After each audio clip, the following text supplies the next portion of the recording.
Hi, welcome to the Craft Channel. My name's Corinne Brad, and today I want to show you how to make an arm with a paw pad on it, very, very simply. This is a little heritage bear that I did. I'm not going to use his pattern. I've got a slightly larger pattern to use to show you for more clarity. But as you can see, I am going to be using the scraps that I had left over from him to make this new arm. Now, I don't think I do things in the traditional way. I do things in the way that makes it easier for me and hopefully easier for you. So if you ever see any of my templates, you will see that it's a drawn line, and I advise you to cut your template out of a piece of card and draw around it onto the reverse of your fabric. And then when you cut your fabric out, that's when you add your seam allowance. The reason I do this is because I've always found it much easier to sew along a guideline than to try and remember to get an even 5 or 6 mil seam allowance in there, especially when you've got tricky shapes, curves and corners, and I don't know if you're doing a scallop on a dinosaur's back. By the time you've added that seam allowance to the pattern, you've lost some of the clarity of the line.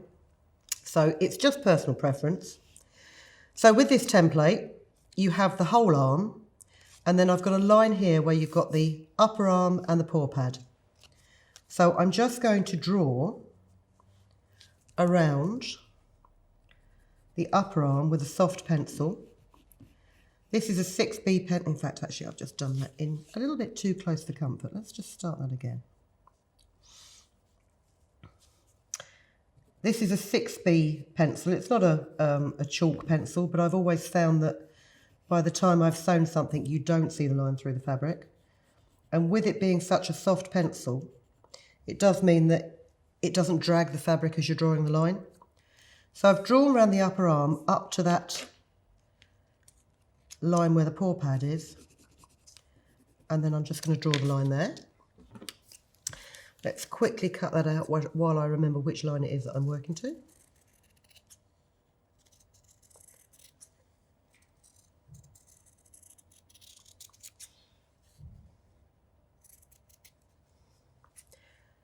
And just try and make sure that you cut that seam allowance dead parallel to that joining line, because it does make a difference when you join the paw pad to it.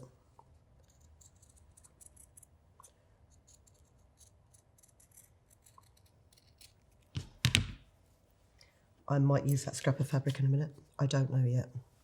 We'll take a contrast print to do the paw pad.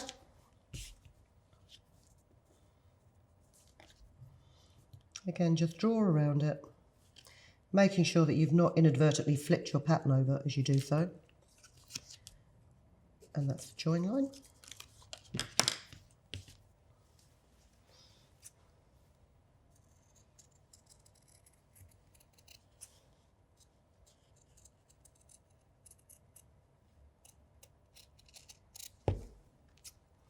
And again, cut that seam allowance as accurately as you can and as parallel as you can to that join line. So you have your arm and you have your paw pad. You want to place them right sides together, pop a pin in there, and quickly stitch. I've put that pin in completely the wrong way round.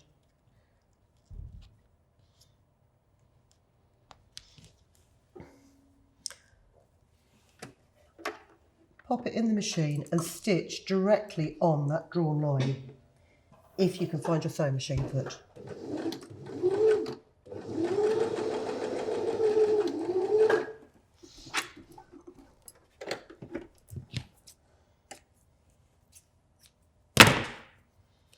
So then when you fold it out, your hand or paw pad is drawn to your arm.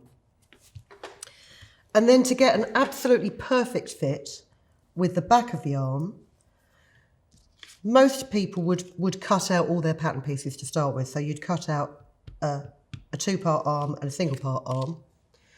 To make sure it's exactly in the right place, I'm just going to pop this arm. I'm going to try and pop it on here so that actually the weave, the grain of the fabric is in the same place. I'm going to pop this on here, and I'm not even going to cut out the back of the arm. That's not through laziness, I tell myself. It is simply because if you've got a bit more integrity to the fabric that you're working on, and you've got a bit more fabric that you can grip onto, you can turn that fabric around those curves far more easily. Just before I put it in there, I'm going to make a stuffing hole here at the back portion of the arm, which would be around here on this bear, so it's not as visible. So actually I've put that pin in totally the wrong place as well. So we'll start here.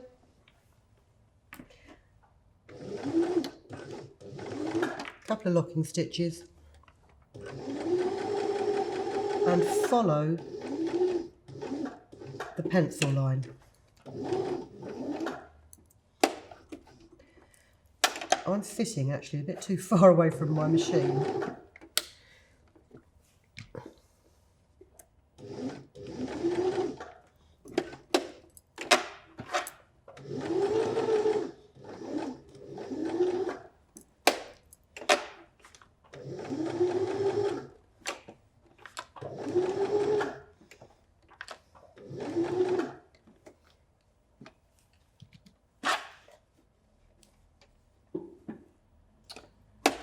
And also I appear to have, oh that's handy, thought I'd managed to fold that fabric in half and then stitch over it.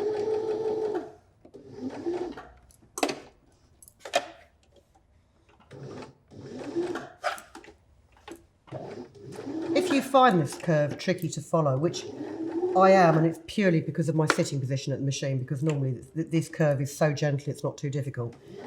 Run a few stitches, make sure your needle's in the fabric, lift your foot up and just move the fabric more to the curve. As long as you're only moving it fractionally each time, you're not going to end up with a disjointed curve. And then you want to stop about, I'd say, 3 centimetres, 4 centimetres from where you started. And cut your threads. And then you can just cut your arm out with pinking shears, and you know that the other half of your arm has exactly fitted. That's very, very bad grammar. It's in perfect line with the top of your arm. It's cheating essentially, but it does, working in that method does also mean that there's less chance of you cutting out a pattern piece the wrong way round or too many pattern pieces. If you cut your pattern as you sew, it's much easier to keep track of things. And I never used to work like that. I used to get everything organised and cut out to start with so I knew where I was. And now I don't do it that way. So we'll just trim him out.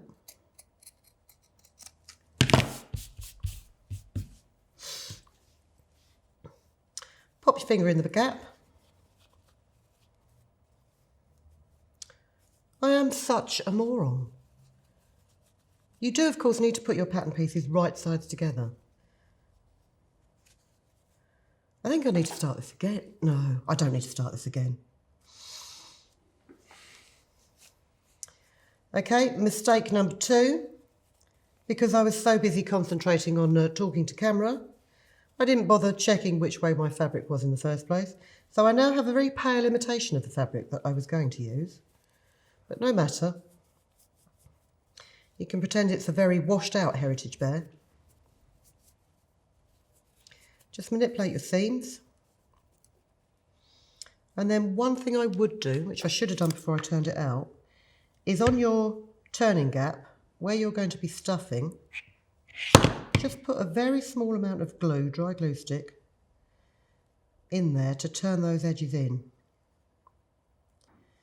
And the reason I do that is as you stuff, you tend to wear against that gap quite a lot and it will fray because, you know, 5mm seam allowance cut with a pair of pinking shears is not a great amount of seam allowance, especially on a small item like this. And it just helps to keep that closure neat.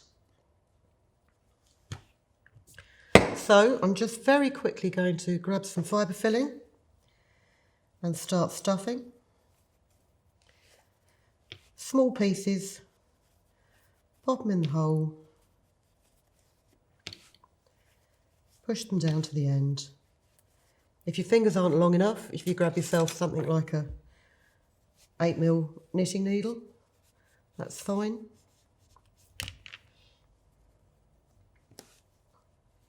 Small pieces, she says, and then grabs a huge piece. And the reason it's easier to do it with small pieces is if you just shove a whole huge lump of fibre filling in all at the same time, you're never going to be able to compress it evenly, and it is going to form a lumpy toy.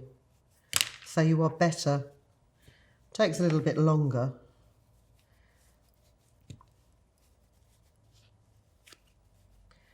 So stuff it down to one side of the gap, stuff it down to the other.